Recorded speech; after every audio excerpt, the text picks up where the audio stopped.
guys, what is up? Welcome back to our channel. Kristen here. If you're new around here, don't forget to subscribe and give us a big thumbs up. We are going to be drawing these awesome 2021 Mylar balloons today. So let's go ahead and get started. Alright, grab your pencil. Definitely make sure you have an eraser. We're going to need to practice these numbers a few times. I'm going to show you the first one as a bubble number, and then I'm going to break it down a little easier if you're having trouble. So stick around.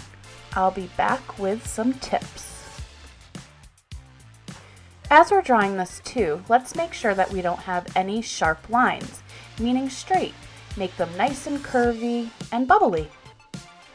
If you're having trouble drawing them, another option is you could always print out 2021 on the computer. That way you have the numbers and then you can trace them onto a separate piece of paper. While you guys are working on that, I have a fun fact for you. For starters, many people think that Mylar balloons and foil balloons are two different types. Instead of an entire balloon being made from one material, as in the case of the latex balloon, Mylar and foil are unique materials used for the same balloon. Mylar is a type of nylon, which serves as a base material. Foil is actually aluminum, which is applied as a thin layer over the Mylar. Therefore, Mylar and foil balloons are one and the same. I'm going to be totally honest. I didn't know that. Okay, for anyone who was having trouble with these bubble numbers, I'm going to show you a quick tip on how to draw them really easy. So first start out with any number that you want. I'm just going to use the 2. And now all you have to do is trace around the 2. This is going to create a bubble by the time you make it all the way around. Just remember to have nice curved lines. How cool is that? And now all you have to do is erase the number inside.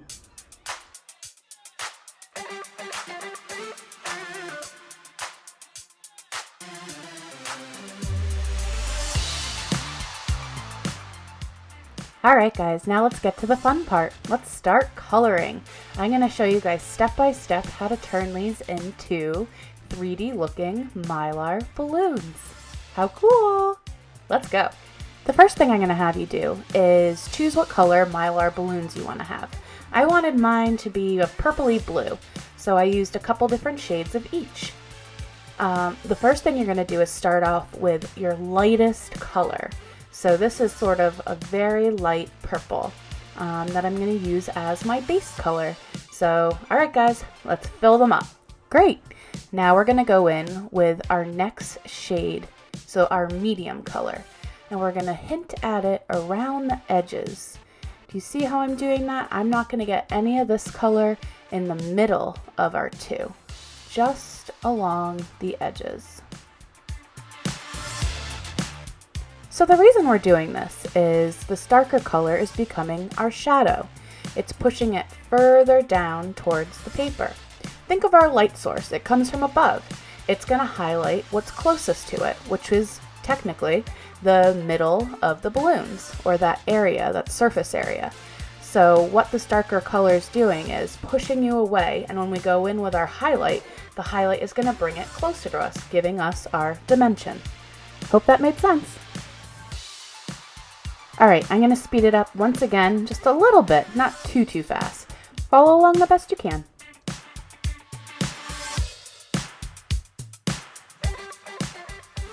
Just a quick reminder, try not to get any of this dark color in the middle. Alright, this next color is just a mid-tone between the purple and the blue. It's just going to give us a little extra color, or dimension. You're trying to find areas on the balloons that need a separate color to make it look a little more detailed. So watch where I put mine and you'll kind of figure out where you should do it on yours too. Remember, the shadows are going to be on the edges of the balloon, so I think this mid-tone really helps to fill it in and darken it up.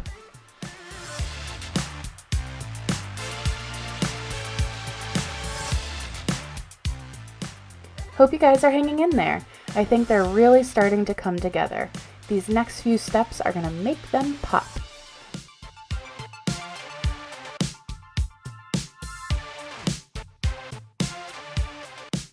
Okay, let's go ahead and start outlining the edges of our balloon. And let's also darken up the areas where it folds. So they had to crease this too a bunch. So that's going to be a dark shadow in there where all the material gathered.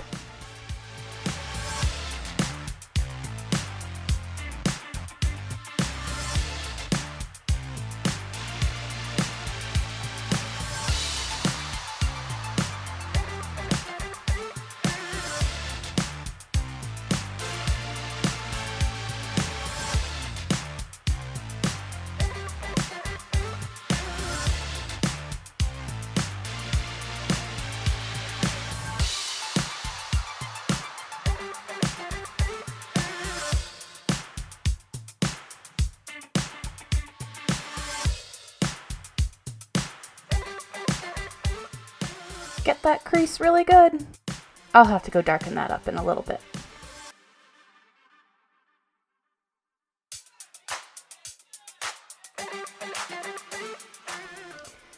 So guys, if you're liking our video, don't forget to hit the subscribe button and give us a big thumbs up. I linked all our materials that we used in this video right in the description, because next up we're going to be using a chalk pen or a white pen. This is what's going to give us all our highlights. Alright, let's get started. Okay, so what we're going to do here is we're hitting the very topmost part of our balloon. That would be the closest area to our light source. So we're going to give a couple little dashes and lines. The lines would show up more on long paths. So like this 0, it'll get 2 of them on either side.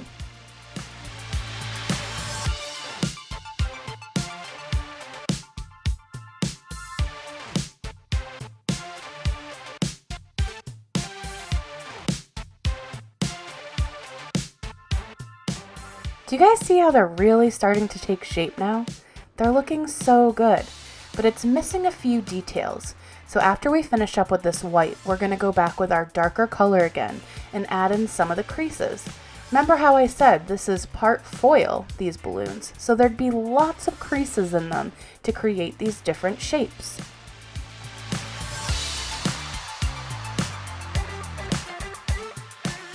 Just going back on top one more time to make sure that our white stays nice and white.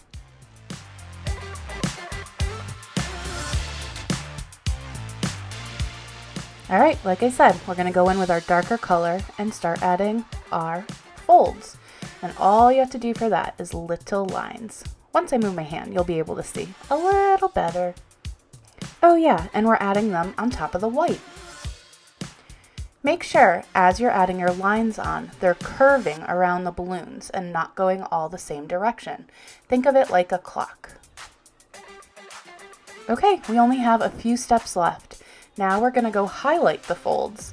These ones will be on the edges of the balloon as they're curling around. So follow along the best you can.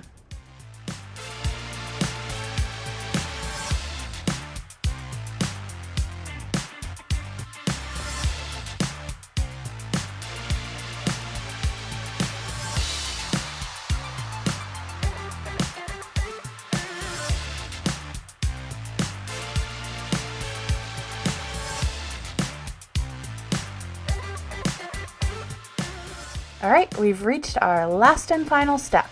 We are going to outline each balloon with black, giving it a nice outline. Then what I'm going to have you do is just use that really skinny line to get in there and darken up those creases and add in a few more folds. You guys will see along the way, as you start to add a little bit more here and there, what's working for you. But do you see how it's really adding in that dimension by darkening it up on the edges? And just while we finish this up, I have another fun fact for you. So, comparing balloons made of latex and those of Mylar, there is a major difference in float time. Both of these balloons are inflated with either air or helium. When filled with helium, a latex balloon will stay inflated between 8 to 12 hours on average. However, a balloon made of Mylar will easily stay inflated for over 2 weeks. However, the exact float time depends on things like balloon size and air temperature. With Mylar being metallic foil, it conducts electricity. For that reason, this type of balloon is recommended for indoor use, although, if controlled, it can also be used outdoors. However, if a balloon escapes outside, only to become entangled in electrical equipment and power lines, it can actually create an outage, meaning it'll turn your lights off. And one more thing, it's worth mentioning that unlike latex balloons, which are 100% biodegradable, Mylar is synthetic and not biodegradable. For people interested in conducting a balloon release, it is best to avoid using balloons made of Mylar, where in fact we really shouldn't be doing balloon releases at all anymore. Think of an entangled balloon when it pops, falling into the water. It's killing so many fish and other wildlife that get caught up in their strings. So when you're done with your balloons, make sure you cut them up and cut the strings. That way, we're making sure to save our animals. Oh yeah, and don't forget to send us pictures of your artwork. We would love to feature it in our next video and give you a big shout out. So anyway guys, I had the best time hanging out with you today. Definitely give us a big like if you enjoyed this video and hit that subscribe button. Welcome 2021, goodbye 2020. We are ready for a fresh start. All right guys, I'll see you in the next one. See ya.